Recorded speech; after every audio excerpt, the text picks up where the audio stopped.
సనాతన అన్నది సనాతన ధర్మం కాదు, సనాతన రక్షాదళ్. ఎవరైతే సాయిబాబా విగ్రహాల్ని కాశీలో అక్కడి నుంచి తొలగిస్తున్నారో వాళ్ళని ఉద్దేశించి సనాతన అని పెట్టింది తప్పితే సనాతన ధర్మం ఉన్నది కాబట్టి సనాతన అని ఆర్గనైజేషన్ పేరు పెట్టుకున్నారు. సనాతన ధర్మం లేకుండా సనాతన పెట్టుకోడు. కాబట్టి 1836లో పుట్టి 1918లో చనిపోయినటువంటి 82 సంవత్సరాల జీవితకాలం అండి.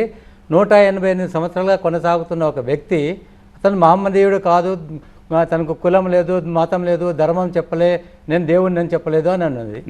ముస్లిం మతంలో బూత్ పరస్త్ అంటారు, విగ్రహారాధనకు వ్యతిరేకం ఒకటి. రెండోది, వాళ్ళ తర్వాత పైగంబర్ మళ్ళీ లేడు, మహమ్మద్ ప్రవక్త తర్వాత పైగంబర్ లేడు. ఎవడైనా నేను పైగంబర్ అని చెప్పుకుంటే మనం చంపేస్తారు. కాబట్టి సాయిబాబా దేవుడు అని ఎట్లా చెప్పుకుంటాడు? ఇప్పటికీ కూడా ముస్లిం అయినప్పటికీ కూడా అన్నీ తెలిసినప్పటికీ ముస్లింలు సాయిబాబాను పూజించరు, కొలువలు ఆరాధించరు, మా అల్లా అన్నారు. ఎందుకంటే వాళ్ళకి అల్లా తప్ప.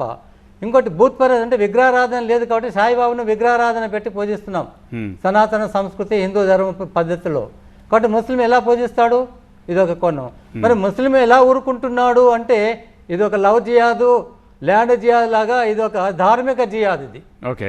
సాయిబాబాను హిందువులు పూజిస్తుంటే ముస్లింలు గమ్మున ఉండటానికి ఇదొక ధార్మిక జిహాద్. ఓకే, ఇదొక ధార్మిక జిహాద్ అంటున్నారు జగతయ్య గారు.